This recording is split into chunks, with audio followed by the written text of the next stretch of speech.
Okay, अस्सलाम वालेकुम my dear students. तो बेटा, जैसा कि आपको पता है, हमने परसों के लेक्चर में स्टार्ट किया था बायोमोलिक्यूल चैप्टर। और बेटा, परसों के लेक्चर में मैंने आपको बताया था, दो इंपॉर्टेंट क्वेश्चंस मैंने आपको यहां पे बेटा डिस्कस किए थे आपके साथ। उनमें जो पहला क्वेश्चन था वो था about proteins, levels of proteins. और इसके अलावा बेटा मैंने एक बहुत इंपॉर्टेंट क्वेश्चन आपके साथ डिस्कस किया, जो कि था बेटा आपके पास वाटसन एंड क्रिक मॉडल। तो आज का लेक्चर जो है बेटा, that will be about enzymes. तो हम आज के लेक्चर में बेटा डिस्कस करेंगे अबाउट एंजाइम्स। बहुत ही इंपॉर्टेंट लेक्चर होने वाला है आपके बोर्ड के लिए, तो प्लीज बेटा आप इस पे नजर रखिएगा अच्छे से। तो देखिए बेटा, एंजाइम्स में आपको क्या याद रखना है। देखिए बेटा, सबसे पहले जब आप एंजाइम्स की बात करते हो, जरा गौर से देखिए बेटा, जो एंजाइम्स आपके पास होते हैं बेटा, हम इनको नॉर्मली एक खिताब देते हैं, हम इनको नॉर्मल एक नाम देते हैं। We call them as biocatalysts. हम इनको बेटा बायोकैटलिस्ट के नाम से जानते हैं, ठीक है। क्यों? क्योंकि बेटा जब आप एंजाइम्स की बात करते हो बेटा, ये ऐसे सबस्टेंसेस होते हैं जो रिएक्शन की स्पीड को बढ़ाते हैं, एक रिएक्शन की वेलोसिटी को बढ़ाते हैं, एक रिएक्शन की रेट को बढ़ाते हैं। तो आपके पास जो एंजाइम्स होते हैं बेटा, वो ऐसे सबस्टेंसेस आपके पास होते हैं जो रिएक्शन की स्पीड को बढ़ाएंगे या रिएक्शन की बेटा वेलोसिटी को बढ़ाएंगे, ठीक है। और याद रखिएगा बेटा, ये जो एंजाइम्स होते हैं ये खुद एक रिएक्शन में हिस्सा नहीं लेते, ये खुद कंज्यूम नहीं होते रिएक्शन में। ये इंपॉर्टेंट है आपके पास। सो एंजाइम्स जो है बेटा, ऐसे सबस्टेंसेस जो वेलोसिटी ऑफ ए रिएक्शन या rate of A reaction, speed of A reaction को बढ़ाएंगे, खुद कंज्यूम नहीं होंगे, ऐसे सबस्टेंसेस को हम बोलते हैं क्या बेटा? एंजाइम्स। या इन्हीं को हम बेटा शॉर्ट में नाम देते हैं बायोकैटलिस्ट्स। आपने कैटलिस्ट का नाम केमिस्ट्री में सुना होगा। जो नॉर्मल कैटलिस्ट्स आपके पास होते हैं, ठीक है, जो आप बेटा केमिस्ट्री में यूज करते हो, आपने देखा होगा बेटा, आप प्लैटिनम को कभी यूज करते हो रिएक्शन में, डीएनएफ ब्लॉक में आपने देखा होगा, या निकल को यूज करते हो बेटा, या मॉल्बेडिनम को यूज करते हो बेटा। ये आपके पास इनऑर्गेनिक कैटलिस्ट होते हैं। लेकिन हमारी बॉडी में जो आपके पास बेटा एंजाइम्स होते हैं, क्योंकि वो लिविंग सिस्टम्स में काम करते हैं, that's why they are considered as biocatalysts. लेकिन हां बेटा, आपको फर्क मिलता है। जो हम यहां पे एंजाइम्स डिस्कस करते हैं और जो इनऑर्गेनिक के कैटलिस्ट है बेटा, इसमें बहुत फर्क होता है। जैसे बेटा जो ये आपके एंजाइम्स होते हैं बेटा, ये बड़े ही टेम्परेचर के लिए बेटा बड़ा ही स्पेसिफिक होते हैं। मैं आपको ऐसे बता दूं बेटा, आपके जो एंजाइम्स होते हैं वो आपके बॉडी टेम्परेचर पे बेस्ट फंक्शन करते हैं, हाई टेम्परेचर पे बेटा अच्छा फंक्शन नहीं कर पाते। हाँ, फ्यू एक्सेप्शंस आर देयर, लेकिन बेटा नॉर्मली अगर आप देखोगे आपकी बॉडी में जो एंजाइम्स है बेटा, वो नॉर्मल टेम्परेचर पे जो बेटा ऑप्टिमम टेम्परेचर होता है उसमें बड़ा अच्छा फंक्शन करते हैं। लेकिन अगर आप टेम्परेचर बढ़ाओगे या अगर आप टेम्परेचर कम करोगे तो ये बेटा अपना काम जो है वो नहीं कर पाएंगे, क्योंकि एंजाइम्स डिनेचर हो जाएंगे। लेकिन अगर आप कैटलिस्ट की बात करते हो बेटा, आपने निकल के बारे में सुना होगा, आपने प्लैटिनम के बारे में सुना होगा। जब वो रिएक्शन की स्पीड को बढ़ाते हैं, उनको टेम्परेचर बहुत ज्यादा चाहिए होता है, उनको प्रेशर बहुत ज्यादा चाहिए होता है, ठीक है। तो वो हाई प्रेशर हाई टेम्परेचर पे काम करते हैं आपके इनऑर्गेनिक कैटलिस्ट। लेकिन जो हमारे बेटा एंजाइम्स होते हैं, ये बेटा बड़ा ही आपके पास हाई टेम्परेचर जो है वो ये बर्दाश्त नहीं कर पाते। इसके अलावा बेटा जो आपके एंजाइम्स होते हैं ये बड़े ही स्पेसिफिक होते हैं बेटा पर्टिकुलर रिएक्शन के लिए। जबकि वहां पे जब आप इनऑर्गेनिक कैटलिस्ट को यूज करते हो, वो बहुत सारी रिएक्शंस को कैटलाइज कर सकते हैं बेटा। आप प्लैटिनम डालो, डिफरेंट रिएक्शंस में आप प्लैटिनम का नाम सुनोगे, लेकिन एंजाइम्स बड़े ही स्पेसिफिक होते हैं बेटा। एक पर्टिकुलर रिएक्शन के लिए अपना अपना एंजाइम होता है। तो ये तो सिंपल सी बात है बेटा। अगर आप अब और थोड़ा डिटेल में जाते हो तो एंजाइम्स जो है बेटा, इसमें एक डिस्कशन बड़ा इंपॉर्टेंट है कि जो एंजाइम्स है, मेजॉरिटी ऑफ एंजाइम्स जो आपको मिलते हैं बेटा, वो एक्चुअली प्रोटीन्स होते हैं। सो मेजॉरिटी ऑफ एंजाइम्स बेटा, नजर रखिएगा, ये majority of enzymes are actually proteins. और प्रोटीन्स में जरा परसों का लेक्चर याद करो बेटा, जब मैंने आपको लेवल्स ऑफ प्रोटीन्स पढ़ाया था, तो मैंने आपको सिखाया था जब एक प्रोटीन जो है वो पहले बनता है बेटा, वो प्राइमरी लेवल पे होता है, फिर उसमें बेटा थोड़ी थोड़ी करके फोल्डिंग स्टार्ट होती है, वो सेकेंडरी लेवल में चला जाता है, और सबसे इंपॉर्टेंट बेटा ये था टर्शरी लेवल ऑफ प्रोटीन में, जो आपने देखा था बेटा, जब एक प्रोटीन टर्शरी लेवल पे चला जाता है, जब एक प्रोटीन बेटा टर्शरी स्ट्रक्चर ऑब्टेन करता है, तो उसके पास बेटा कुछ स्पेशल पॉकेट्स बन जाते हैं। ये देखिए देखिए बेटा, स्पेशल पॉकेट्स बन जाते हैं, ये क्रिवाइसिस बन जाते हैं बेटा। जो ये पॉकेट्स है, जो ये क्रिवाइसिस है बेटा, इन्हीं को तो आप नाम देते हो एक्टिव साइट्स। Active sites. तो याद रखिएगा बेटा, परसों भी मैंने आपको ये समझाया था, जो भी एंजाइम्स आपको मिलते हैं बेटा, मेजॉरिटी ऑफ एंजाइम्स, और मैं बेटा हक के साथ बोल सकता हूं कि 99% ऑफ एंजाइम्स जो है वो प्रोटीन्स होते हैं। और वो प्रोटीन्स बेटा किस लेवल पे होते हैं? टर्शरी लेवल पे। और टर्शरी लेवल पे इसलिए होता है क्योंकि परसों मैंने आपको सिखाया था बेटा, एक प्रोटीन को एक्टिव रखने के लिए, एक प्रोटीन बायोलॉजिकली एक्टिव होने के लिए टर्शरी लेवल बहुत जरूरी है। परसों सिखाया था मैंने आपको। इसके अलावा बेटा कुछ एंजाइम्स है आपके पास, देयर आर सम एंजाइम्स बेटा जो आपके पास बिहेव करते। कुछ एंजाइम्स होते हैं बेटा जो एक्चुअली आरएनए होते हैं, प्रोटीन्स नहीं होते बेटा, वो एक्चुअली आरएनए होते हैं। जो एंजाइम्स आरएनए होते बेटा, प्रोटीन्स नहीं होते, उनको हम बोलते हैं राइबोजाइम्स। उनको हम बोलते हैं राइबोजाइम्स। और राइबोजाइम्स जो है बेटा, याद रखिएगा, राइबोजाइम्स जो है बेटा, इसकी बहुत सारी एग्जांपल है। आप सब ने जब प्रोटीन सिंथेसिस पढ़ी होगी बेटा, वहां पे आपने राइबोसोम में एक नाम जरूर सुना होगा, पेप्टिडाइल ट्रांसफरेज, जो एक आरएनए है एक्चुअली बेटा। ठीक है, इसके अलावा बेटा अगर आप राइबोजाइम की एग्जांपल याद रखना चाहते हो, that is ribonuclease P. Ribonuclease P, ये आपके पास एक एग्जांपल है राइबोजाइम्स का। तो अभी के लिए बेटा लेक्चर की शुरुआत है, तो अच्छे से बेटा आप प्लीज इस पे नजर रखिएगा। अगर ये 20-25 मिनट या आधा घंटा आप मेरे साथ बेटा यहां पे रहोगे, मैं आपको बेटा गारंटी देता हूं कि आपको जबानी याद हो जाएगा। तो एंजाइम्स की जब आप बात करते हो बेटा, दे आर एक्चुअली बायोकैटलिस्ट, जो रिएक्शन की स्पीड को बढ़ाते हैं लेकिन खुद बेटा रिएक्शन में हिस्सा नहीं लेते हैं। अब मेजॉरिटी ऑफ एंजाइम्स जो आपके पास है बेटा, दे आर प्रोटीन्स। और किस लेवल पे बेटा? टर्शरी लेवल पे। टर्शरी लेवल पे होते हैं बेटा, क्योंकि टर्शरी लेवल में कुछ बेटा क्रिवाइसिस बन जाते हैं, कुछ बेटा पॉकेट्स बन जाते हैं, जिन्हें आप बोलते हो एक्टिव साइट्स। और इन्हीं एक्टिव साइट में जब सबस्ट्रेट फिट होता है बेटा, जो मैं आपको सिखाऊंगा, फॉर एग्जांपल बेटा अगर यहां पे सबस्ट्रेट फिट होता है तो हम इसको बोलते हैं एंजाइम सबस्ट्रेट कॉम्प्लेक्स, और फिर ये बेटा प्रोडक्ट में कन्वर्ट हो जाता है, वो हम देखेंगे अभी आगे। लेकिन कुछ एंजाइम्स जो है वो प्रोटीन ना होते हुए वो आरएनए होते बेटा, और आरएनए जो होंगे एंजाइम्स, उन्हें हम खिताब देते, उन्हें हम टर्म देते हैं राइबोजाइम्स। आपके पास एक एग्जांपल है ribonuclease P. Is this clear बेटा? तो आगे बढ़ते हैं बेटा, यहां पे थोड़ा और डिटेल में इसको समझने की कोशिश करते, लेकिन उससे पहले बेटा हम देखेंगे हमें यहां पे क्या लिखकर है। तो देखिए बेटा, इस स्लाइड पे आप अच्छे से नजर रखिएगा।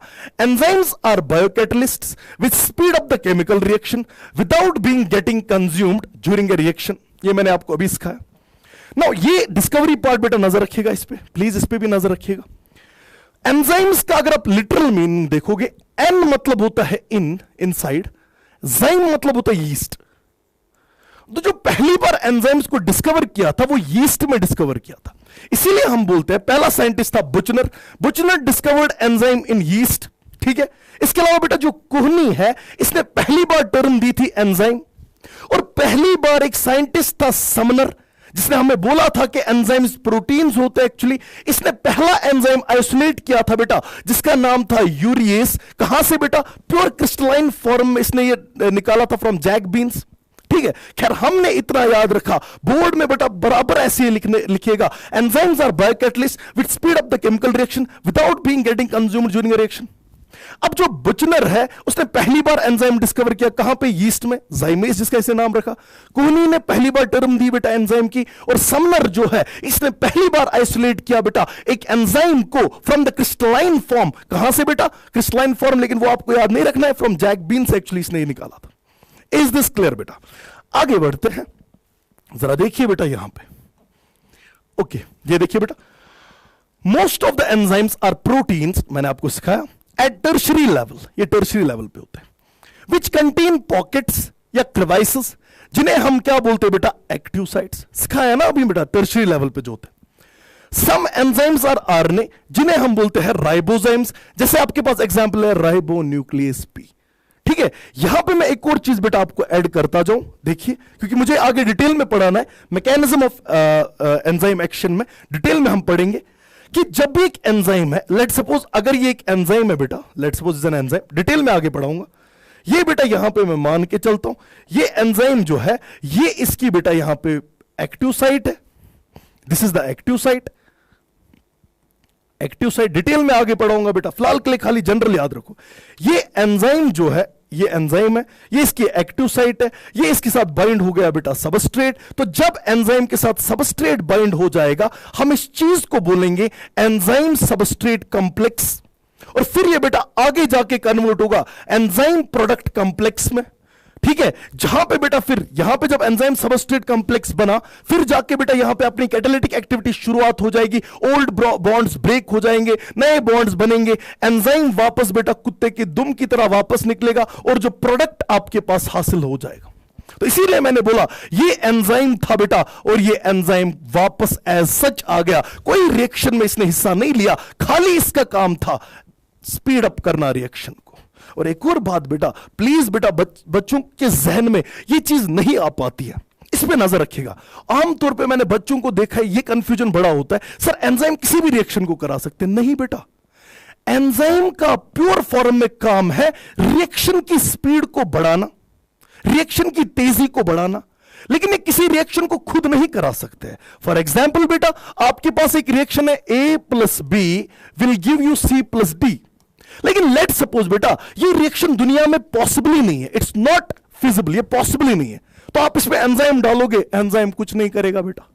एंजाइम खाली उन रिएक्शंस की स्पीड को बढ़ाएगा जो सच में बेटा पॉसिबल है। और मैं इसके काम को जस्टिफाई करने के लिए एक बड़ी ही ब्यूटीफुल एग्जांपल बेटा आपके सामने दूंगा, जो आपकी टेक्स्ट बुक ने भी लिखा है। प्लीज इस हिस्से पे नजर रखना अच्छे से। अब सबने 11th में पढ़ा होगा बेटा रेस्पिरेशन में, आपके पास है कार्बन डाइऑक्साइड, और ये कार्बन डाइऑक्साइड जुड़ा बेटा वाटर के साथ। जब कार्बन डाइऑक्साइड और वाटर जुड़ता है बेटा, तो ये आपके सामने एक एसिड बनाते हैं, जिसे हम बोलते हैं बेटा carbonic acid. This is the carbonic acid, नजर रखिएगा, कार्बोनिक एसिड। ठीक है, चलिए सर ये तो हमें समझ में। इसी रिएक्शन को मैं दोबारा लिख रहा हूं बेटा, एक और बार लिख रहा हूं, कार्बन डाइऑक्साइड वाटर, शाबाश, एक और बार मैंने लिखा H2CO3। ठीक है, again this is carbonic acid. लेकिन यहां पे बेटा मैं दुनिया का सबसे फास्टेस्ट एंजाइम यूज कर रहा हूं, और उस फास्टेस्ट एंजाइम का नाम है मेरे बेटे, that is carbonic anhydrase. Carbonic anhydrase fastest enzyme जो आपको दुनिया में मिलता है। जरा सर हमें सिखाइए क्या फर्क पड़ेगा इस रिएक्शन पे। पहले बताओ बेटा, कार्बोनिक एनहाइड्रेज के बगैर क्या ये रिएक्शन पॉसिबल है? यस सर ये पॉसिबल है, ये इसको रिएक्शन नहीं कराएगा, ये पॉसिबल है। अब अगर आप इसको कार्बोनिक एनहाइड्रेज के बगैर करते हो तो आपको जो प्रोडक्ट मिलता है, देखिए ये होता है ना सबस्ट्रेट, ये सबस्ट्रेट है आपके पास और ये है प्रोडक्ट। जब आपको प्रोडक्ट मिलता है बेटा, वो प्रोडक्ट आपको मिलता है 200 मॉलिक्यूल्स, 200 मॉलिक्यूल्स। कितने टाइम में बेटा? 1 घंटे में, 1 आवर में। तो अगर आप इस रिएक्शन को करते हो बेटा विदाउट द कार्बोनिक एनहाइड्रेज, तो आपको टाइम लगता है बेटा कितना? आपके पास 1 घंटे में 200 कार्बोनिक एसिड मॉलिक्यूल्स बनेंगे। चलिए सर ठीक है, हमें यह समझ में। अब मैंने दूसरी दफा इस पे बेटा एंजाइम डाला, उस एंजाइम का नाम है ना कार्बोनिक एनहाइड्रेज। और ये कार्बोनिक एनहाइड्रेज इसकी स्पीड कैसे बढ़ाएगा? ये कार्बोनिक एनहाइड्रेज बेटा एक्चुअली 6 लाख मॉलिक्यूल्स बनाएगा, 6 लाख मॉलिक्यूल्स। कितने टाइम में बेटा? 1 सेकेंड में खाली। जरा खुद देखिए बेटा कितनी स्पीड बढ़ गई। आपको इससे पहले 200 मॉलिक्यूल्स मिलते थे 1 घंटे में, अब बेटा आपको मिले 6 लाख मॉलिक्यूल्स 1 सेकेंड में। जस्ट इमेजिन कितना तेजी से बेटा स्पीड अप कर रहे हैं रिएक्शन को। This is the beauty of enzyme, और इस एंजाइम का नाम है कार्बोनिक एनहाइड्रेज, फास्टेस्ट एंजाइम जो आपको मिलता है बेटा। और इसने लगभग बेटा 10 मिलियन टाइम्स इस रिएक्शन को बढ़ा दिया, इसकी स्पीड को 10 मिलियन टाइम्स बेटा मैग्नीफाई कर दिया, 10 मिलियन टाइम्स एम्पलीफाई कर दिया। This is the beauty of enzymes. Is this clear बेटा? तो अगर आप इसके बाद आगे जाओगे तो हमारे पास एक बड़ा ही अहम क्वेश्चन है जो आपके जहन में भी बेटा इस वक्त आ रहा होगा, मेरे जहन में भी इस वक्त वो है कि एक एंजाइम जो है ये कैसे स्पीड को बढ़ाता है। एक एंजाइम जो है सर ये कैसे इंक्रीज कर पाता है रेट ऑफ ए रिएक्शन।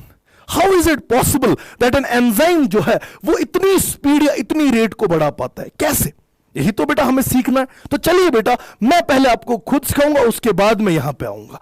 देखिए बेटा, हम इस सवाल का जो जवाब है वो कुछ इस तरीके से देंगे। देखिए, मैं एक ग्राफ बनाने की कोशिश करूंगा बेटा। आई विल ट्राई यहां पे कि मैं ग्राफ बनाने की कोशिश करूं।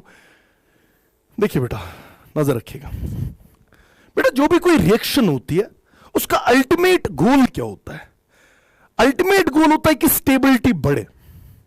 और स्टेबिलिटी कब बढ़ती है? अगर मेरे पास एक्स अमाउंट ऑफ एनर्जी है और अगर मैं किसी तरीके से बेटा अब आ गया x/2 अमाउंट ऑफ एनर्जी, यानी मेरी एनर्जी कम हो रही है, मतलब मेरी स्टेबिलिटी बढ़ रही है। हम समझेंगे बेटा हाउ इज इट पॉसिबल। फिलहाल के लिए मैं इस ग्राफ में क्या दिखा रहा हूं, अच्छे से बेटा इस ग्राफ पे नजर रखिएगा प्लीज। मैं इस ग्राफ में दिखा रहा हूं, ये जो एक्स एक्सीज है बेटा, इस एक्स एक्सीज में मैं दिखा रहा हूं रिएक्शन की progress of reaction progress. X axis में रिएक्शन प्रोग्रेस, अच्छे से नजर रखिएगा बेटा प्लीज। और ये जो वाई एक्सीज है बेटा, इस पे मैं डिपिक्ट करता हूं यहां पे, आई एम यूजिंग बेटा पोटेंशियल एनर्जी। ठीक है बेटा, तो ये डिपिक्ट यहां से इस वाई एक्सीज पे मैं पोटेंशियल एनर्जी को दिखा रहा हूं, इस एक्स एक्सीज पे मैं बेटा रिएक्शन प्रोग्रेस को दिखा रहा हूं। अब मेरे पास बेटा क्या है, मैंने यहां से स्टार्ट किया सबस्ट्रेट को।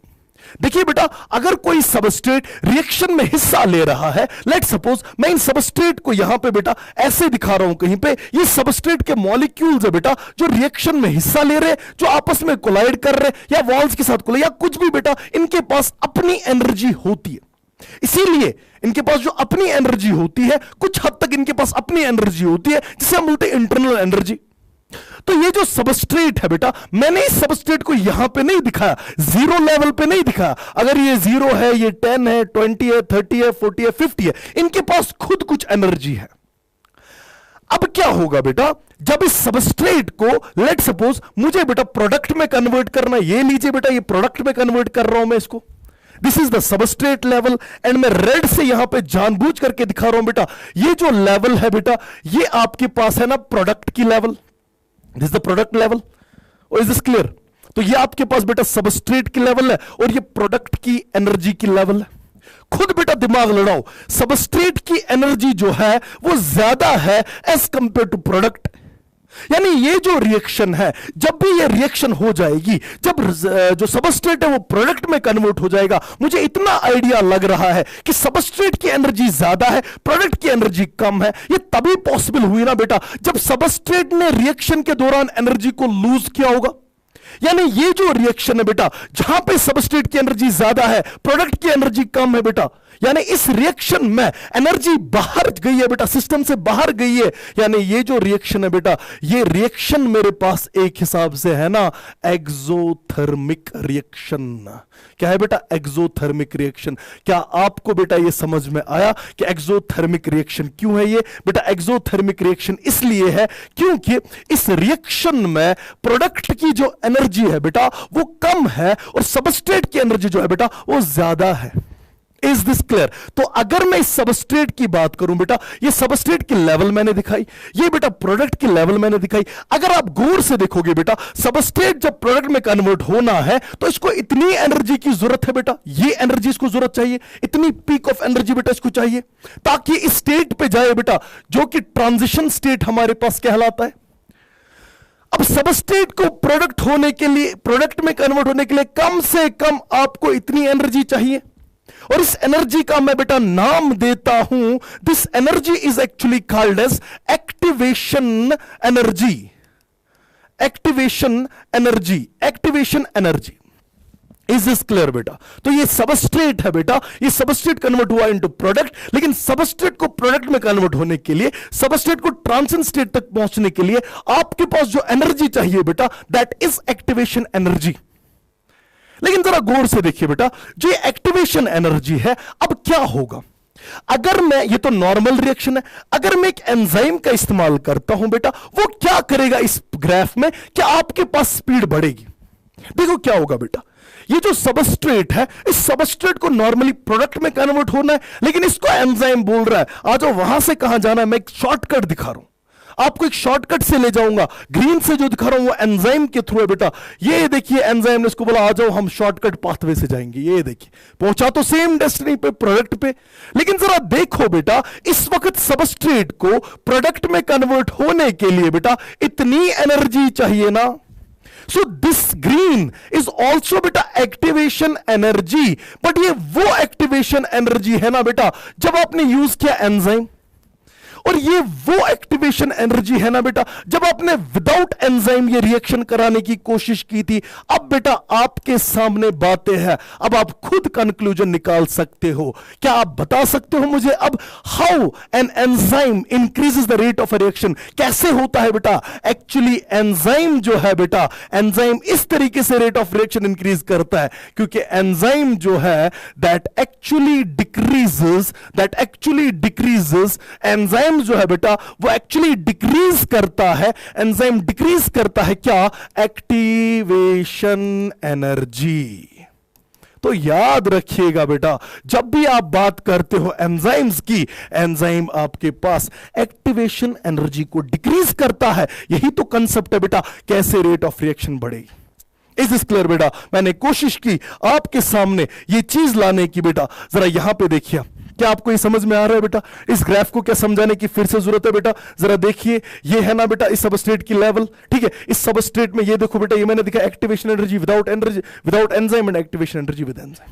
Is this clear? हाँ कभी कभार बेटा एंडोथर्मिक भी हो सकता था। लेट सपोज एक जगह में बेटा दिखा दूं आपको जल्दी से, आपको खुद ही समझ में आएगा। देखिए बेटा अगर ये ग्राफ कुछ इस तरीके का होता, ये सबस्ट्रेट है या चलिए बेटा यहां से मैं लेता हूं, ये सबस्ट्रेट है, एक सेकेंड सॉरी, ये बेटा आपके पास सबस्ट्रेट है यहां पे, ठीक है। इस सबस्ट्रेट को प्रोडक्ट में कन्वर्ट होना, ये देखिए बेटा प्रोडक्ट यहां पे बनाता है, तो अब प्रोडक्ट की एनर्जी ज्यादा है एज कंपेयर टू सबस्ट्रेट, तो ये वाली रिएक्शन ऑब्वियसली होगी ना बेटा एंडोथर्मिक। क्यों? क्योंकि सबस्ट्रेट की एनर्जी कम है एज कंपेयर टू प्रोडक्ट। ये तभी पॉसिबल है जब कोर्स ऑफ रिएक्शन में इसने एनर्जी को गेन किया होता, जब कोर्स ऑफ रिएक्शन में इसने एनर्जी को एब्सॉर्ब किया होता। That's why we call it is endothermic reaction. आगे बढ़ते बेटा हमारे पास अगला कंसेप्ट जो है उसकी हम बात करते हैं। तो ये मैंने आपको दिखाया हाउ एक्चुअली ये जो है बेटा आपके पास कैसे पॉसिबल है कि एंजाइम्स जो है बेटा वो रेट ऑफ रिएक्शन को बढ़ा पाते। ओके नाउ अगला क्वेश्चन जो हमारे पास है बेटा, इस पे हम आ जाएंगे अभी कुछ देर बाद, that is mechanism of enzyme action. इस पे नजर रखिएगा बेटा, बोर्ड के लिए बड़ा इंपॉर्टेंट है। क्या मैकेनिज्म चलते हैं एंजाइम एक्शन के दौरान? आराम से समझिए बेटा, बहुत आसान है। मैकेनिज्म ऑफ एंजाइम एक्शन में क्या याद रखना है, सुनो। इसमें दो हाइपोथेसिस हमारे पास है, जल्दी से मैं दिखा दूं। One is called lock and key hypothesis, समझने के लिए बहुत आसान है बेटा। और दूसरा होता है बेटा आपके पास that is lock and key hypothesis. Another is induced fit hypothesis. Induced fit hypothesis. अब समझिए बेटा लॉक एंड की क्या है, सिंपल है। एक ताला है, ठीक है, आपके पास एक ताला है। लेट सपोज बेटा मैं ऐसे दिखा रहा हूं, आप समझ जाइएगा। ये एक बेटा ताला है, लेट सपोज, ठीक है। ये ताला है बेटा लॉक, और ये इसका बाइंड होने वाली साइड है जहां पे चाबी फिट होती है। इसको हम बोलते हैं बेटा active site. This is the active site. ये आपके पास एक्टिव साइट है, ओके। ये आपके पास एंजाइम है, ये ताला जो हम मानते हैं एंजाइम। और हर ताले की अपनी चाबी होती है। ये बेटा आपके पास एक चाबी मान के चलते, इस चाबी को मैं ऐसे दिखा रहा हूं यहां पे, ये सबस्ट्रेट। तो ये इस हिसाब से बेटा ये जो है ना ये एक्टिव साइट, ये उसी हिसाब से है जिस हिसाब से इसकी चाबी है। तो ये बराबर लॉक एंड की तरह बेटा कंप्लीमेंट्री होंगे। और साथ में जो ये एक्टिव साइट है बेटा ये स्टैटिक है। सर क्या मतलब? ये चेंज नहीं होने वाली है, जैसी है वैसी ही रहेगी बेटा। ये डायनेमिक नहीं है, इट्स स्टैटिक या रिजिड होती है। तो इससे क्या होगा बेटा, जब एंजाइम और सबस्ट्रेट जुड़ेगा तो ये बनेगा ना बेटा एंजाइम सबस्ट्रेट कॉम्प्लेक्स। फिर क्या होगा बेटा, इसमें कैटालिसिस स्टार्ट होगी, इसके ओल्ड बॉन्ड्स टूटेंगे, नए बॉन्ड्स बनेंगे, यानी अब ये एंजाइम और प्रोडक्ट कॉम्प्लेक्स बनाएगा। और उसके बाद एंजाइम अलग, प्रोडक्ट अलग। यही कहानी है लॉक एंड की हाइपोथेसिस की। तो लॉक एंड की हाइपोथेसिस के मुतालिक लॉक एंड की तरह बेटा हर किसी ताले की अपनी चाबी होती है, हर किसी एंजाइम का अपना सबस्ट्रेट होता है जिसपे बेटा वो एक्टिव साइट पे फिट होता है, और वो एक्टिव साइट जैसी है वैसी ही रहेगी, रिजिड होती है, कोई चेंज उसमें नहीं आने वाली है, वो स्टैटिक एक्टिव साइट है। ये लॉक एंड की हाइपोथेसिस का कंसेप्ट है, जो कंसेप्ट एक्चुअली हमने दिया था एमिल फिशर ने। एक बार देखते हैं बेटा, उसके बाद हम आगे जाएंगे। Lock and key model, lock and key hypothesis, this was proposed by Emil Fischer in 1894. Lock and key hypothesis assumes that active site of an enzymes are rigid in its shape. मैंने आपको सिखाया. There is no change in the active site before and after a chemical reaction. ये बात है lock and key hypothesis. इतना ही याद रखोगे बेटा, बोर्ड के लिए इंपॉर्टेंट. अब सवाल है दूसरा, इंड्यूस्ड फिट हाइपोथेसिस. ये मॉडल भी बड़ा आसान, समझिए ये आसान चीज है इसलिए मैं थोड़ा तेज चलता हूं. मैं इसको इंड्यूस्ड फिट न बोलते हुए ग्लव्स इन हैंड या hand in gloves, sorry model बोलूंगा. ये हाथ है बेटा और मैं इसको ग्लव्स के अंदर, कोई ग्लव्स इमेजिन करो यहां पे, मैं इसके अंदर बेटा अपना हाथ डाल रहा हूं. अब ग्लव्स के अंदर पहले ऑटोमेटिकली मेरी फिंगर्स की बेटा शेप बनी होगी. अब अगर मैं यहां पे दिखाऊंगा बेटा, ये देखिए, मान के चलते हैं बेटा, मान के चलते अगर ये फॉर एग्जाम्पल आपके पास कोई ग्लव्स है, फॉर एग्जाम्पल कोई एलियन टाइप का ग्लव्स है, क्योंकि मुझे यहां पे बनाना नहीं है, तो ये ग्लव्स है बेटा. इस ग्लव्स के अंदर ये जो स्पेसेस आपके पास है, ये मैं यहां पे दिखाता हूं बेटा. ये एक्चुअली है, ये ग्रीन से जो मैं दिखा रहा हूं, ये actually active sites, active site. और मैं इसमें बेटा अपना हाथ फिट कराने की कोशिश करूं, लेकिन एट इंस्टेंट जब मैं इसमें हाथ डालूंगा बेटा, तो ये फिट नहीं होगा. मुझे थोड़ा सा बेटा फोर्स लगाना होगा, मुझे थोड़ा सा चेंज लानी होगी इसमें. तो एक्टिव साइट को थोड़ा सा मैं बदल सकता हूं जब सबस्ट्रेट आएगा. ये थोड़ा कंफर्मेशन के हिसाब से बेटा इसमें फिट होने के लिए ऑब्वियसली थोड़ा सा बेटा इसको मैं यूज करूंगा ऐसे. तो ये है इंड्यूस्ड फिट. इसका मतलब है कि जो एक्टिव साइट है वो स्टैटिक नहीं है बेटा, एक्टिव साइट डायनामिक है. ये बराबर बेटा उस हिसाब से थोड़ा बहुत चेंज हो जाएगी ताकि सबस्ट्रेट इसमें अच्छे से फिट हो जाए. यानी सबस्ट्रेट के आने की वजह से आपने इसके एक्टिव साइट को इंड्यूस किया ताकि आप फिट हो जाओ इसमें अच्छे से. It's called induced fit hypothesis. तो इंड्यूस्ड फिट हाइपोथेसिस किसने दी थी? ये आपके पास बेटा दी थी कॉशलैंड ने. ठीक है, it was given by Koshland. और इसमें क्या है बेटा, इस ये देखिए बेटा, according to this exposure, according to this, यहां पे मैं दिखा दूं आपको, exposure of an enzyme to the substrate causes change in the enzyme, उसके एक्टिव साइट में, which causes the active site to change its shape to allow enzyme and substrate to bind. ये है बेटा आपके पास इंड्यूस्ड फिट हाइपोथेसिस, जो कि आपके पास दी थी कॉशलैंड ने. तो ये दो हाइपोथेसिस पे अच्छी नजर रखिएगा, lock and key model and induced fit hypothesis. मैंने आपको समझाने की कोशिश की. शाबाश. लॉक एंड की में बराबर हर ताले की जैसे अपनी चाबी होती है और वो चाबी एक्टिव साइट पे फिट होती है और बेटा आपके पास वहां पे रिएक्शन हो जाती है. इसी तरीके से इंड्यूस्ड फिट में जो एक्टिव साइट है वो स्टैटिक नहीं होती है. जब सबस्ट्रेट आता है वो उसमें ऐसे बेटा चेंज करते ताकि इसमें बराबर ये फिट आ जाए, ताकि इसमें बेटा बराबर अच्छे से सबस्ट्रेट इसमें बेटा आ जाए. दैट्स डायनामिक होता है. तो ये आपके पास बेटा अगला पड़ाव था जो हमने देख लिया. This is important, factors affecting the enzyme activity. इसमें भी जल्दी से हम देखते बेटा.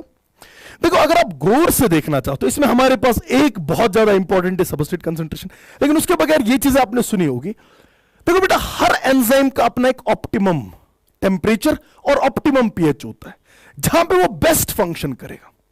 फिर से बता रहा हूं, हर एंजाइम का एक ऐसा टेम्परेचर होता है, एक ऐसा पीएच होता है जहां पे वो बेस्ट काम करता है. जिस टेम्परेचर पे एक एंजाइम बेस्ट काम करता है आप उसको बोलोगे बेटा ऑप्टिमम टेम्परेचर. या जिस पीएच पे एक एंजाइम जो है बेटा वो बेस्ट फंक्शन करता है उसको आप बोलोगे ऑप्टिमम पीएच. अगर आप बेटा फॉर एग्जांपल, आपको मैंने सिखाया जो एंजाइम्स आपके पास है बेटा वो प्रोटीन्स है, और वो प्रोटीन्स होते हैं ना बेटा टर्शरी स्ट्रक्चर पे, टर्शरी लेवल पे, टर्शरी लेवल में एक्टिव साइट्स है. अगर आप बेटा टेम्परेचर दे रहे हो, टर्शरी लेवल पे जो बॉन्ड्स होते हैं, हाइड्रोजन बॉन्ड्स होते हैं आपके पास बेटा, डाइसल्फाइड बॉन्ड्स होते हैं बेटा, हाइड्रोफोबिक इंटरेक्शंस होती है, परसों सिखाया था. लेकिन ये जितने भी बॉन्ड्स है बेटा they are all weak bonds. अब थोड़ा सा टेम्परेचर तो टूट जाएंगे, और अगर टर्शरी लेवल को आपने तोड़ दिया ये वापस सेकेंडरी में कन्वर्ट हो जाएगा और वापस प्राइमरी में कन्वर्ट हो जाएगा. और बेटा प्राइमरी लेवल है ना नॉन फंक्शनल.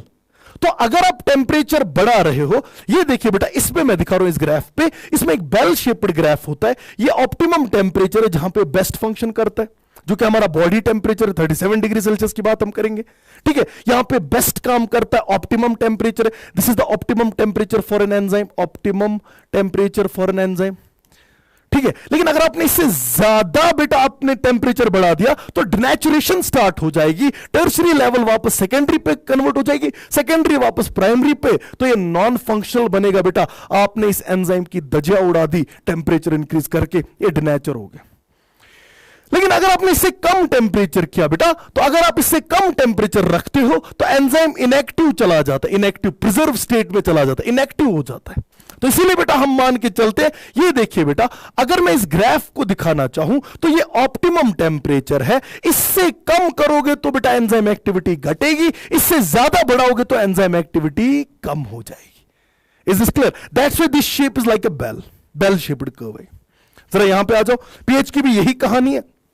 अगर आप देखोगे हर किसी एंजाइम के लिए अपना ऑप्टिमम पीएच है। अगर आपने पीएच में बेटा चेंज ऑप्टिमम पीएच से ज्यादा बढ़ाया तो एंजाइम एक्टिविटी घटेगी, ऑप्टिमम पीएच से कम किया तो एंजाइम एक्टिविटी घटेगी। ये दो ग्राफ समझ में आया बेटा? ये कोई बड़ी कहानी नहीं है, बड़ा ही आसान है। फिर कुछ एक्सेप्शन है, देखिए बेटा, ये नॉर्मल जो है ये 7 pH पे बेसिक ऑप्टिमम बेस्ट फंक्शन करता है।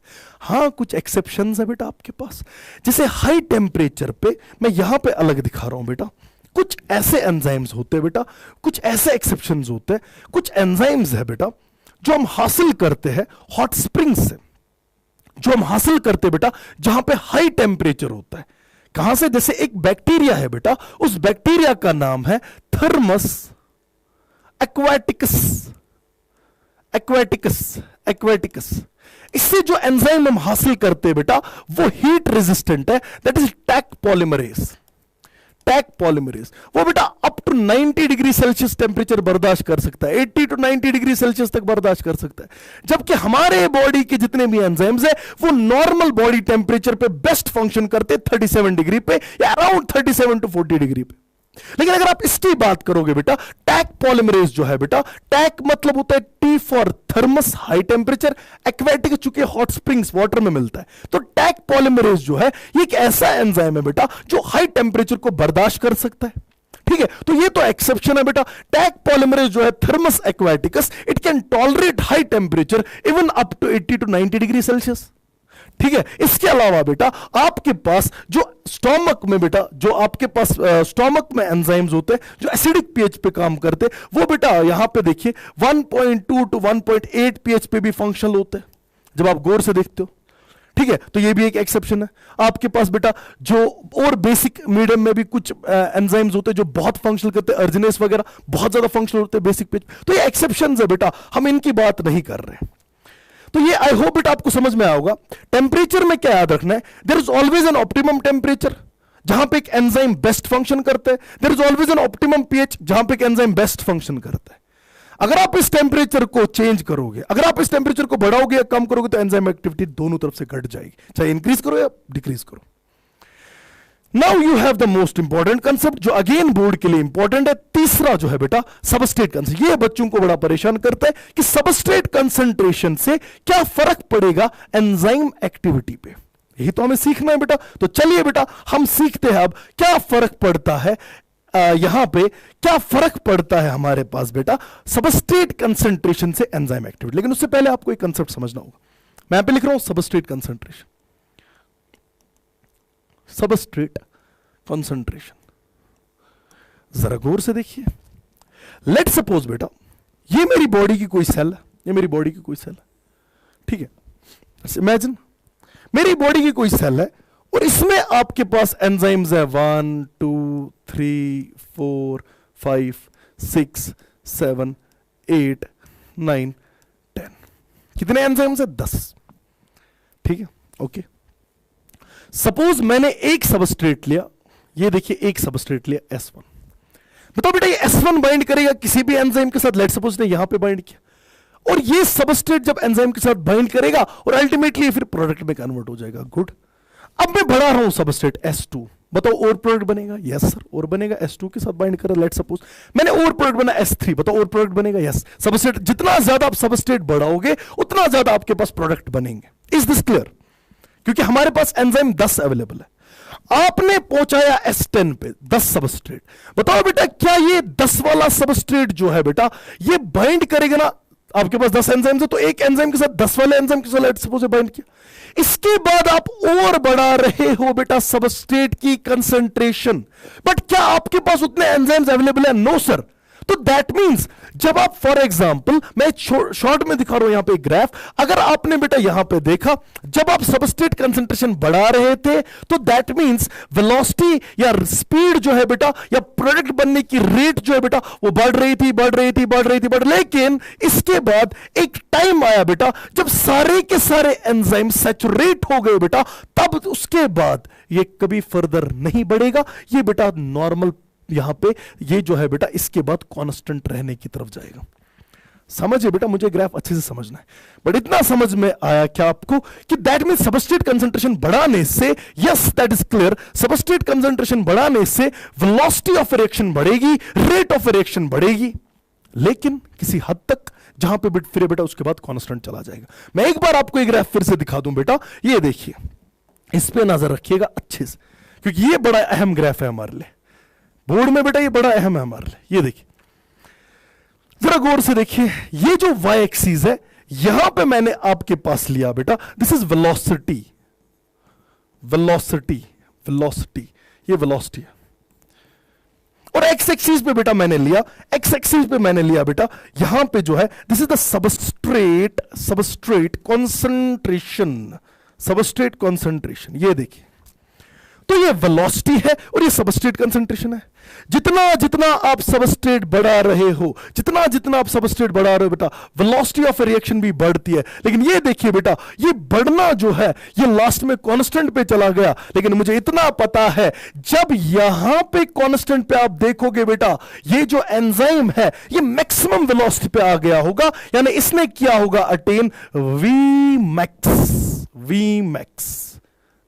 ठीक है, तो मैं समझ रहा हूं कि जब भी आप वेलोसिटी बढ़ाते हो, जब भी आप सबस्ट्रेट की कंसंट्रेशन बढ़ा रहे हो, वेलोसिटी बढ़ रही है, लेकिन कहां तक बेटा, जब तक बेटा सारे के सारे एंजाइम्स सैचुरेट हो गए और उसके बाद ये वी मैक्स पे आ गया। Is this clear? तो जाहिर सी बात है बेटा, जब मैक्सिमम वेलोसिटी होगी तब भी कुछ ना कुछ सबस्ट्रेट की कंसंट्रेशन होगी, मुझे उसके साथ गर्ज नहीं है। तो दैट मीन जब वी मैक्स होगा बेटा, तब सबस्ट्रेट की भी कंसंट्रेशन कुछ ना कुछ होगी, 50 हो, 60 हो, 70 हो, 100 हो, कुछ भी हो, मुझे इसका गर्ज नहीं है यहां पे। लेकिन एक बात मैं यहां से डिकोड कर सकता हूं, अगर मैक्सिमम वेलोसिटी 10 है, अगर मैक्सिमम वेलोसिटी 10 है, तो आप में से कोई बच्चा मुझे बताएगा हाफ ऑफ मैक्सिमम वेलोसिटी कितना होगा? 5 है कि नहीं? तो अगर ये 10 है बेटा, तो हाफ में यहां से प्रिडिक्ट कर सकता हूं, this is the half of V max, नजर रखिए बेटा, प्लीज नजर रखिएगा। जब आप हाफ ऑफ वी मैक्स की बात करते हो, हाफ ऑफ वी मैक्स के वक्त आपके पास जो सबस्ट्रेट की कंसंट्रेशन है, ये कंसंट्रेशन है सबस्ट्रेट की, मुझे इससे गर्ज है। जब हाफ ऑफ मैक्सिमम वेलोसिटी है, उस वक्त जो सबस्ट्रेट की कंसंट्रेशन है, हम इसको डिनोट करते हैं Km से। किससे बेटा? Km से। तो क्या मैं बताऊं, Km कोई तूफानी टर्म नहीं है, Km is actually the substrate concentration. लेकिन कब? जब वेलोसिटी जो है वो मैक्सिमम की हाफ है। आई रिपीट बेटा, आपके पास Km जो है कोई तूफानी कंसेप्ट नहीं है, और Km is simple substrate concentration. But at that time when the enzyme, जब इस रिएक्शन ने half of V max attain किया होगा, फुल वेलोसिटी नहीं, मैक्सिमम वेलोसिटी नहीं, मैक्सिमम की आधी velocity. Is this clear? So अगर आप गौर से देखोगे बेटा, तो दैट मींस कि यहां पे अगर मैं देखूं बेटा, हाफ ऑफ वी मैक्स के ऊपर जो बेटा मेरे पास सबस्ट्रेट कंसंट्रेशन है, दैट इज Km। तो मैं यहां पे लिख सकता हूं ना बेटा, जो मेरे पास Km है, Km जो है, जिसे हम बोलते हैं माइकलिस मेंटन कांस्टेंट,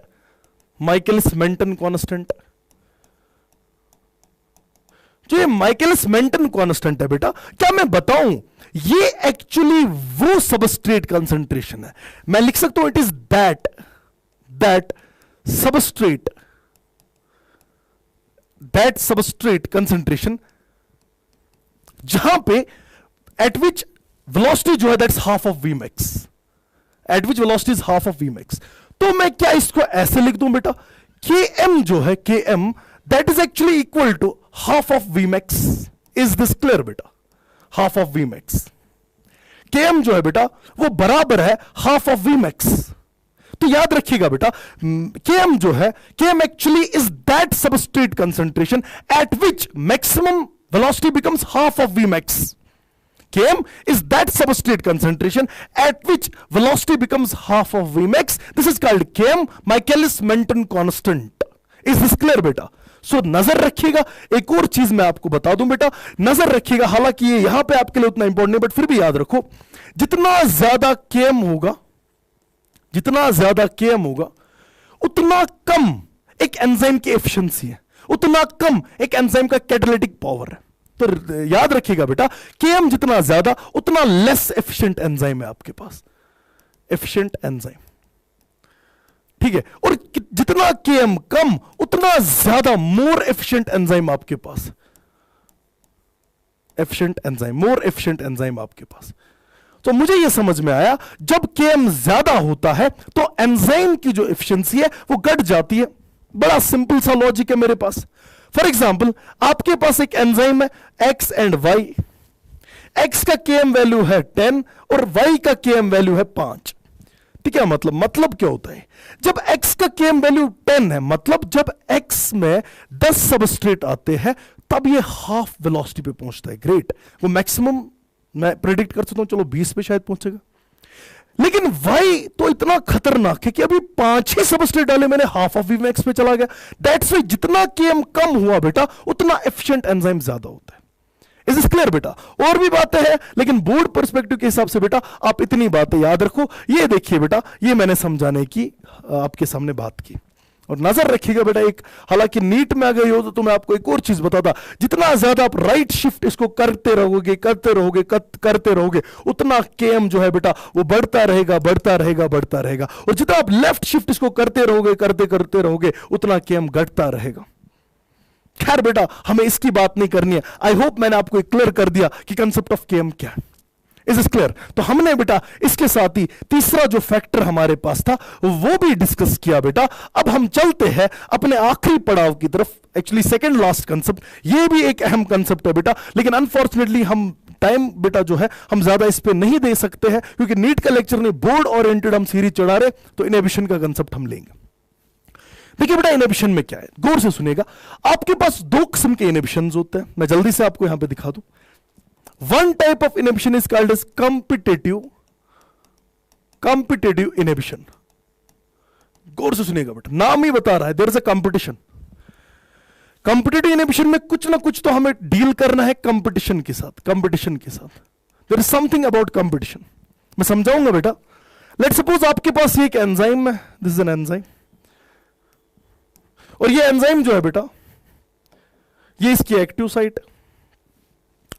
और ये बेटा आपके पास है substrate. This is the substrate. Okay, लेकिन इस सबस्ट्रेट की शक्ल से मिलता जुलता कोई केमिकल है बेटा. ये देखिए, इस सबस्ट्रेट से मिलता जुलता शक्ल में एक सबस्टेंस है बेटा, मैंने इसका नाम दिया इनहिबिटर. क्या नाम दिया बेटा? इनहिबिटर. जल्दी बता रहा हूं बेटा, इनहिबिटर. तो सबस्ट्रेट और इनहिबिटर जो है, इन दोनों की शक्ल और सूरत एक जैसी. सबस्ट्रेट और इनहिबिटर जो है, दोनों का शेप जो है बेटा, दोनों में सिमिलैरिटी है बेटा, दोनों की शेप एक जैसी है. और ये दोनों एक दूसरे के साथ लड़ रहे हैं, फाइट कर रहे हैं. किसके लिए बेटा? For the active site. ये एक्टिव साइट है, इस एक्टिव साइट के लिए लड़ रहे हैं. तो दोनों में बेटा एक हिसाब से कंपटीशन हो रहा है. सबस्ट्रेट और इनहिबिटर में लड़ाई हो रही है, कंपटीशन हो रहा है. किसके लिए? एक्टिव साइट के लिए. जो जीता वो सिकंदर. अगर सबस्ट्रेट फिट हुआ तो प्रोडक्ट बनेगा, अगर इनहिबिटर फिट हुआ तो प्रोडक्ट नहीं बनेगा. यही तो कहानी चल रही. तो ऐसा इनहिबिशन, ऐसा बेटा कंपटीशन, जहां पे सबस्ट्रेट और इनहिबिटर एक दूसरे के साथ कंपीट कराएंगे, लड़ाई करेंगे. किसके लिए? For the active site. ऐसे इनहिबिशन को बोलते हैं कॉम्पिटिटिव इनहिबिशन. ये कहां हमें मिलता है? देखिए, पहली एग्जांपल जो है, जो आपके टेक्स्ट ने लिखी है, मैं यहां पे दिखा दूं. एक एंजाइम है आपके पास, सक्सिनिक डिहाइड्रोजनेस या सक्सिनेट डिहाइड्रोजनेस.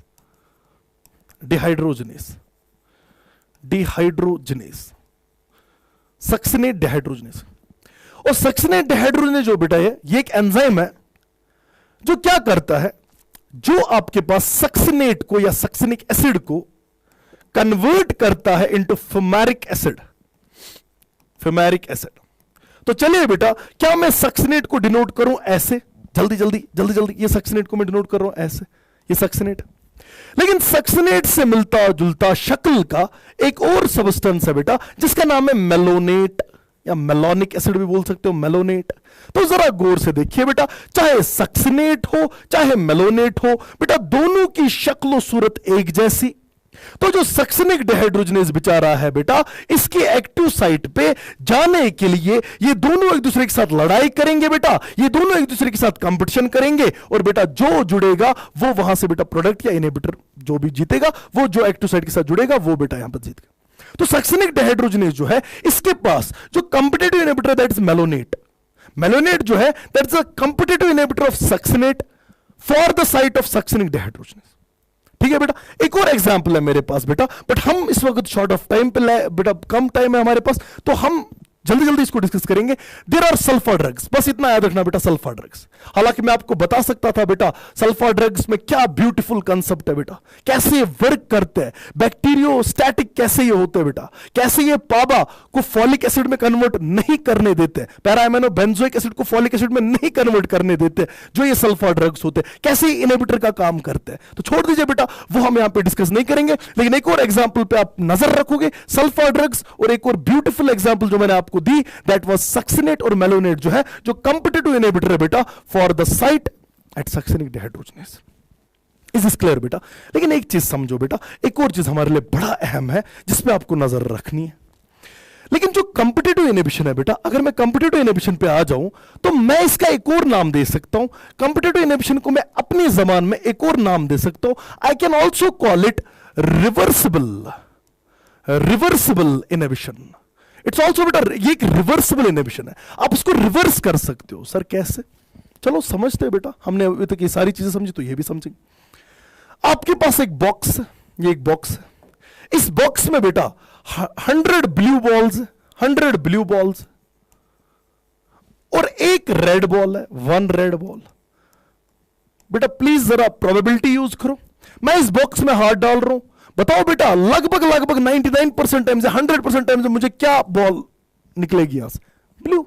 सर बड़ा आसान है, ये कौन सा बड़ा मसला है। लेकिन अगर मैं एक चीज कर दूं बेटा, अगर मैं कुछ इस तरीके का कर दूं, इसमें मैं रेड बॉल का नंबर बढ़ाऊं 99999 रेड, और बेटा ब्लू बॉल का नंबर उतना ही रख दो, ब्लू बॉल इज 100। अब बता दो बेटा क्या लगता है आपको? सर जब भी मैं इस बॉक्स में हाथ डालूंगा मुझे पता है there will be what, red ball. Sir आप इससे क्या फर्क पड़ता है? देखो बेटा फर्क क्या पड़ता है, फर्क यह है कि अगर आपने सबस्ट्रेट की कंसंट्रेशन को इतना बढ़ाया, इतना बढ़ाया, इतना बढ़ाया, इतना बढ़ाया कि बेटा ये मजबूर हो जाता है कि ये इस इनहिबिटर को दफा करे और खुद बेटा वहां पे फिट हो जाए, that's it. So that means yes, competitive inhibition can be reversed, ये रिवर्सिबल है। कैसे? अगर आप बेटा इसमें, ये रिवर्सिबल है, अगर आप इसमें बेटा सबस्ट्रेट की कंसंट्रेशन को बढ़ाते हो, जब भी आप सबस्ट्रेट की कंसंट्रेशन को बढ़ाते हो, ठीक है, तब जाके बेटा ये रिवर्सिबल बन सकता है।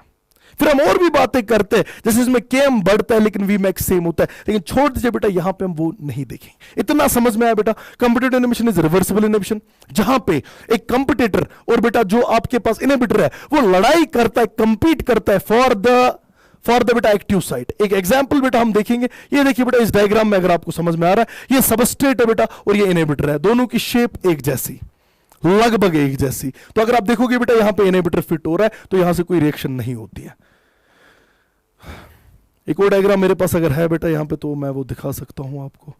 ये देखिए बेटा, आई होप बेटा ये तो मैंने अभी दिखाया, तो छोड़ दो बेटा, इसमें कोई मसला नहीं। अब हम चलते हैं बेटा अगले इनहिबिशन की तरफ, that is non competitive inhibition. Non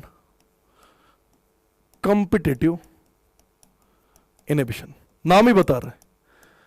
is there any competition? No sir, कोई कंपटीशन नहीं होगा बेटा, नॉन कंपिटिटिव। इसको हम कभी कभार बोलते हैं irreversible, irreversible, irreversible. So non competitive inhibition जो है बेटा, it's irreversible type of inhibition. क्या होता है बेटा नॉन कॉम्पिटिटिव इनहिबिशन में, समझते हैं। आपके पास एक एंजाइम है, ये एंजाइम की बेटा यहां पे एक्टिव साइट है, जल्दी से मैं दिखा दूं, ये एंजाइम की एक्टिव साइट है और ये एंजाइम का सबस्ट्रेट है और ये बेटा कोई इनहिबिटर है, ये कोई इनहिबिटर है। जरा पहले बेटा आप एक चीज खाली मुझे बता दो, क्या सबस्ट्रेट और इनहिबिटर की शेप मिलती है? No sir. तो क्या ये लड़ाई करेंगे एक्टिव साइट के लिए? नहीं सर, कोई लड़ाई झगड़ा है नहीं। तो ये जो इनहिबिटर है ये जाएगा जाएगा और यहां पे जुड़ जाएगा। कहां पे सर? बेटा किसी और जगह पे, नॉट ऑन एक्टिव साइट। ये बोलता है मेरा आपके साथ कंपटीशन ही नहीं है भाई, मेरी लेवल अलग है। ये उठ के जाएगा इनहिबिटर और बाइंड करेगा किसी और साइट पे अदर देन एक्टिव साइट। अच्छा, जब ये बाइंड हो गया इसके साथ, इसकी वजह से जो ये एक्टिव साइट है बेटा, इसकी कंफर्मेशन ही बदल जाती है। जो इसकी कंफर्मेशन बदल गई बेटा, ये सबस्ट्रेट अब इसके साथ फिट नहीं हो सकता है, तो अब ऑटोमेटिकली रिएक्शन होगी ही नहीं। लेकिन आप कितनी भी सबस्ट्रेट की कंसंट्रेशन बढ़ा दो, देखो बेटा मैं सबस्ट्रेट बढ़ा रहा हूं, सबस्ट्रेट बढ़ा रहा हूं, सबस्ट्रेट बढ़ा रहा हूं, सबस्ट्रेट बढ़ा रहा हूं, कोई फर्क नहीं पड़ेगा बेटा। क्यों? क्योंकि इसकी कंफर्मेशन ही बदल गई। तो हम क्या करें? कंफर्मेशन चेंज होगी तो क्या कर सकते हैं बेटा? तो कितना भी सबस्ट्रेट बढ़ा दो, हमें कोई फर्क नहीं पड़ेगा। Is clear? तो आगे चलते बेटा, हमारे पास जो अगला टॉपिक है, ये देखिए बेटा, ये किसी और साइड पे बाइंड करेगा और इसकी कंफर्मेशन ही बदल देगा। हमारे पास बेटा अगला टॉपिक है, ये आप बेटा देख सकते हो, बहुत आसान है बेटा, खाली मैं थोड़ी सी एक ट्रिक आपको यहां पे बता दूंगा। क्लासिफिकेशन ऑफ एंजाइम्स क्या होता है हमारे पास? तो क्लासिफिकेशन में बेटा आप यहां पे 6 क्लासेस पे नजर रखोगे। ये देखिए बेटा, oxido reductase, transferase, hydrolase, lysis और आइसोमरेसेस। इस पे आप बेटा अच्छे से नजर रखोगे। मैं खाली एक ट्रिक आपको देता हूं बेटा, इस ट्रिक को आप मद्देनजर रख के जाइएगा, दैट इज ऑथलिल। ऑथलिल, ऑथलिल मतलब, ओ का मतलब होता है बेटा ऑक्सीडो रिडक्टेस, ऑक्सीडो रिडक्टेस जो कि रिडॉक्स रिएक्शन कराएंगे, रिडक्शन और ऑक्सीडेशन कराएंगे।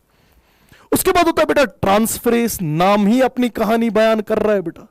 ये ऐसे एंजाइम्स होते हैं जो एक जगह से किसी ग्रुप को ट्रांसफर करेंगे दूसरे जगह पे, सो दे आर द ट्रांसफरेसेस। इसी तरीके से आपके पास अगला जो है बेटा, दैट्स हाइड्रोलेसिस। हाइड्रोलेसिस नाम ही बता रहा है बेटा, हाइड्रोलेसिस ऐसे एंजाइम्स होते हैं जब आप किसी सबस्ट्रेट पे डालोगे तो उसके बॉन्ड्स तोड़ेंगे बाय एडिशन ऑफ वाटर। ठीक है, वाटर को ऐड करके बेटा उसको प्रोडक्ट, उसके बॉन्ड्स तोड़ देंगे। अच्छा, उसके बाद होता है बेटा आपके पास एक और, that is lysis. Now lysis और हाइड्रोलाइसिस में फर्क है, ये भी बेटा तोड़ने का काम करते हैं लाइटिक, और ये भी तोड़ने का काम करते हैं। लेकिन फर्क इतना है बेटा, ये जब भी तोड़ेंगे वाटर को ऐड करेंगे, और ये जब भी तोड़ेंगे बेटा ये विदाउट एडिशन ऑफ वाटर तोड़ेंगे। इसीलिए बेटा ये लीव करते वहां पे एक डबल बॉन्ड, डबल बॉन्ड पीछे से छोड़ते बेटा। इसके अलावा बेटा आपके पास एक और एंजाइम है आइसोमरेस, जो एक आइसोमर को दूसरे आइसोमर में कन्वर्ट कराएगा। इसके अलावा आपके पास है बेटा लाइगेस। लाइगेस मतलब बेटा जो जोड़ने का काम करेगा, ग्लू का काम करेगा। तो एक बार बेटा हम यहां पे देखते हैं, आपकी टेक्स्ट बुक पे इस पे अच्छे से लिख कर है। देखिए बेटा, enzymes which catalyse oxidation and reduction between two substrates, इसी को हम बोलते हैं बेटा क्या? ऑक्सीडो रिडक्टेस, इन्हीं को हम बोलते हैं dehydrogenase. Transferase, enzyme catalysing a transfer of group, enzyme catalysing a transfer of group G other than hydrogen between a pair of substrates. देखिए बेटा, ये जी ग्रुप पहले जुड़ा था इसके साथ, अब जुड़ा एस डैश के साथ, तो इसने जी को ट्रांसफर किया एक जगह से दूसरी जगह पे। बहुत आसान। Enzyme catalysing hydrolysis, enzyme catalysing hydrolysis of ester, इधर या इथर को या पेप्टाइड को या ग्लाइकोसिडिक लिंकेज को, मगर डालेगा के साथ में वाटर, जहां पे भी ये ब्रेक करेगा। अच्छा, lysis, enzyme catalyse removal of groups from substrate by the mechanism other than hydrolysis, leaving A double bond. Isomer includes all enzymes catalyzing interconversion of optical geometric या positional isomer, जो isomers एक isomer को दूसरा isomer में convert करेंगे।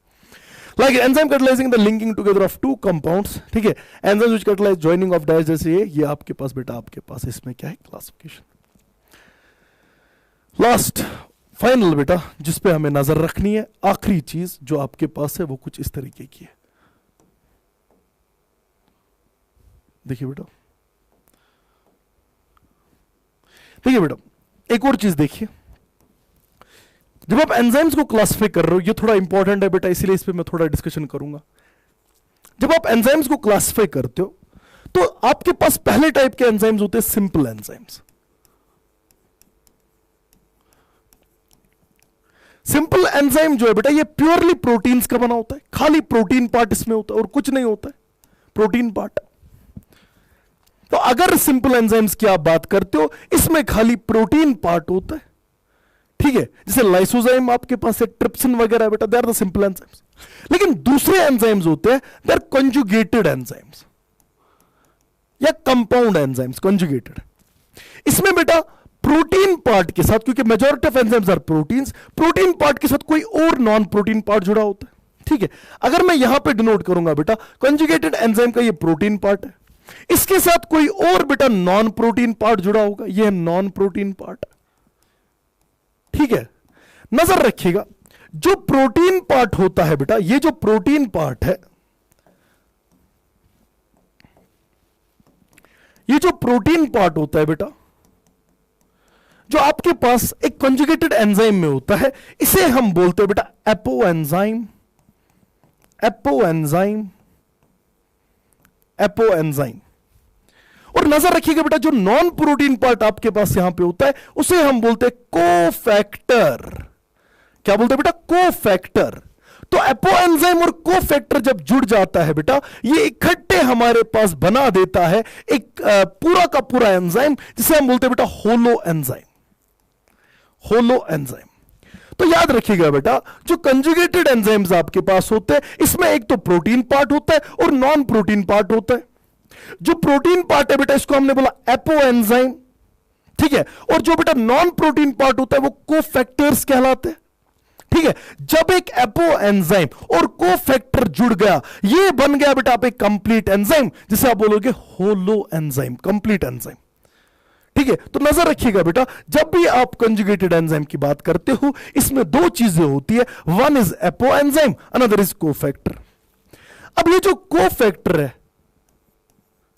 ये आपके पास दो टाइप्स का हो सकता है। नजर रखिएगा, कोफैक्टर दो टाइप्स या तीन टाइप्स का हो सकता है।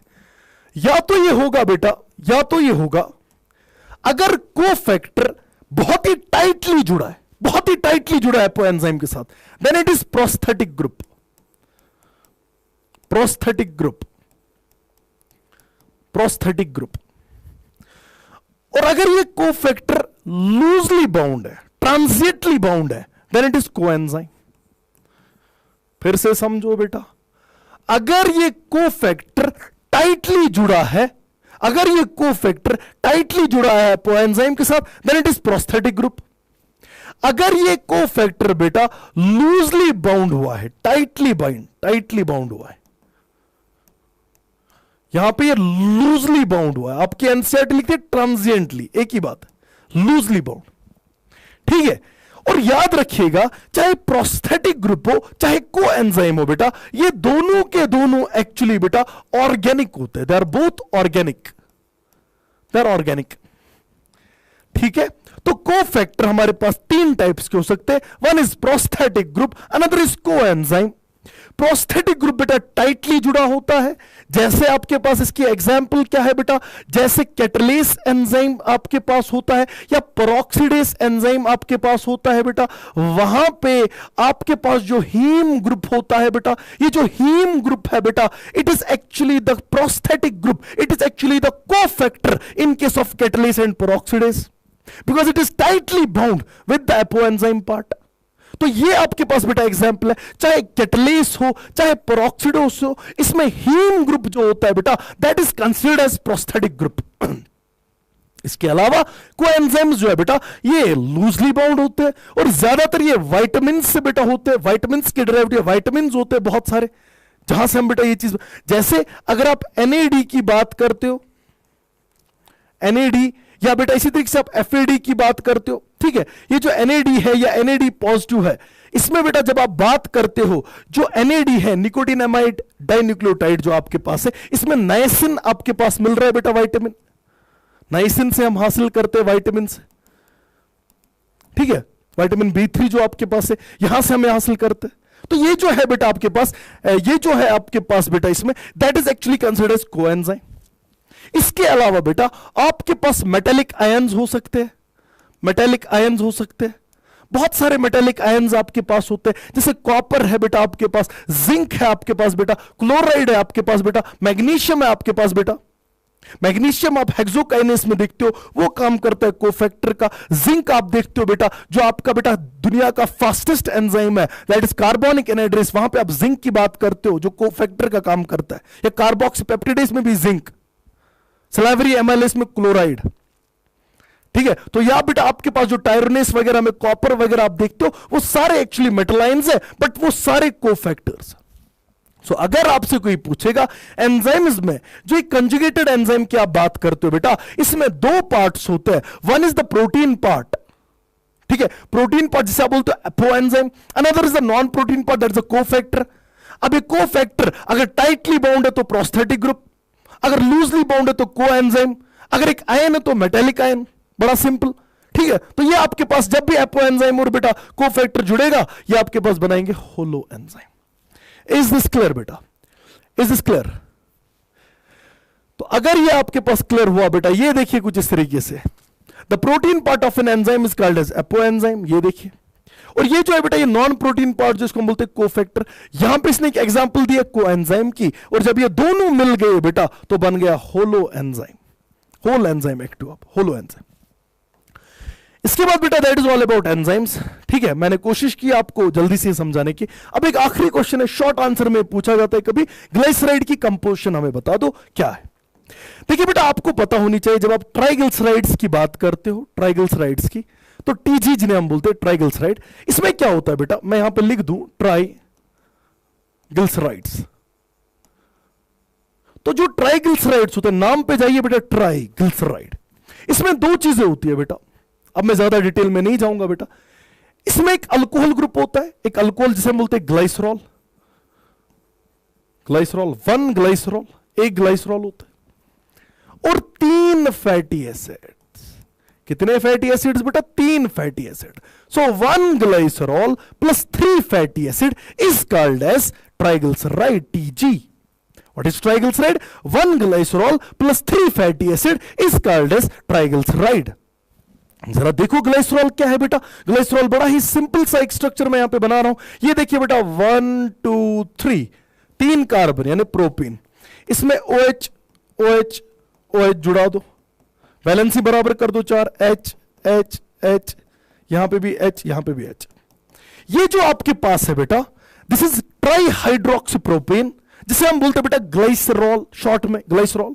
तो ग्लाइसरॉल जो आपके पास है बेटा, शाबाश शाबाश, इसमें कितने बेटा OH ग्रुप से? 3, बट कितने ग्लाइसरॉल है? 1। ये समझ में आ रहा है बेटा? इट इज वन ग्लाइसरॉल, जिसे आप कभी कभार नाम देते हो ट्राइहाइड्रोक्सीप्रोपेन, ट्राइहाइड्रोक्सीप्रोपेन, ठीक है बेटा, दिस इज ग्लाइसरॉल। अब इस ग्लाइसरॉल के साथ जोड़ने हैं फैटी एसिड, लेकिन उससे पहले आपको पता होनी चाहिए ना बेटा ये फैटी एसिड है क्या। बेटा नजर रखिएगा, आपने ये ग्रुप तो सुना होगा COH group, it is a carboxylic group. अगर आप कार्बोक्सिलिक ग्रुप के सामने लंबी चेन लगाते हो कार्बन्स की, तो ये बन गया ना लॉन्ग चेन कार्बोक्सिलिक एसिड्स। तो जो ये लॉन्ग चेन कार्बोक्सिलिक एसिड्स होते हैं बेटा, इन्हीं को तो आप नाम देते हो फैटी एसिड्स। तो मान के चलते हैं, मैं इसकी लंबी चेन ऐसे दिखा रहा हूं, ये बहुत ही लंबे कार्बन्स की चेन है, C C C C C C so on and so forth. अब मैं इसके एंड पे लगा रहा हूं COH ग्रुप, यहां पे देखिए लंबी चेन ऑफ कार्बन्स, COH लगा रहा हूं, यहां पे लंबी चेन ऑफ कार्बन्स है, COH लगा रहा हूं। तो यहां पे आपके पास लॉन्ग चेन कार्बोक्सिलिक एसिड जो है, ये फैटी एसिड कहलाएगा, ये फैटी एसिड कहलाएगा, और ये फैटी एसिड कहलाएगा। तो जरा मुझे बता दो बेटा कितने फैटी एसिड है? 3 है कि नहीं? Long chain carboxylic acid 1, long chain carboxylic acid 2, long chain carboxylic acid 3। और जब आप जोड़ रहे हो बेटा यहां पे, जरा देखो जोड़ना कैसे है, बड़ा सिंपल है बेटा। यहां से मैं निकाल रहा हूं OH, और यहां से मैं निकाल रहा हूं H, यहां से मैं निकाल रहा हूं OH, यहां से निकाल रहा हूं H, यहां से निकाल रहा हूं OH, और यहां से निकाल रहा हूं H। ये आपके साथ बेटा यहां से वाटर बाहर निकलेगा, है ना। तो ये यहां पे बेटा बन गया आपके पास एस्टर बॉन्ड, और ये आपके साथ बेटा आपके पास एक ट्राइग्लिसराइड की कंपोजिशन है। तो ट्राइग्लिसराइड की जब भी आप बात करते हो बेटा, हमारे पास इसमें 3 फैटी एसिड्स होते हैं और एक ग्लाइसरॉल होता है। What is glycerol? It's an alcohol, जिसे बोलते हैं ट्राईहाइड्रोक्सीप्रोपेन, जिसमें 3 OH ग्रुप्स है। What is fatty acid? जब भी आपके पास बेटा carbon carbon carbon carbon carbon so on and so forth, और लास्ट में COH ग्रुप होगा, यानी लॉन्ग चेन कार्बोक्सिलिक एसिड जो है, they will be called as fatty acid. कितने फैटी एसिड लिए? 3। कितना ग्लाइसरॉल लिया? 1। इस चीज को तो बेटा आपने नाम दिया ना क्या? ट्राइग्लिसराइड।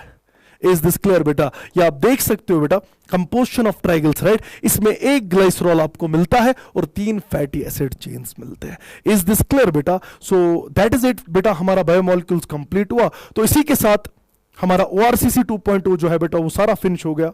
देखिए बेटा, अब मैं एक ही चीज बोलूंगा, मैं अल्लाह ताला से दुआ करता हूं कि आप बहुत ही अच्छे नंबरों से बेटा बहुत अच्छा आप करें इस बोर्ड एग्जामिनेशन में। तो हमारे तक जितना था बेटा हमने अपनी तरह से कोशिश की, बाकी हम अल्लाह ताला पे छोड़ते, और आप प्लीज मेहनत कीजिए अच्छे से। बेस्ट ऑफ लक बेटा, हमारी बेस्ट विशेस जो है स्काई क्लासेस टीम से वो आपके साथ है। Thank you very much, Allah bless you, अस्सलाम वालेकुम।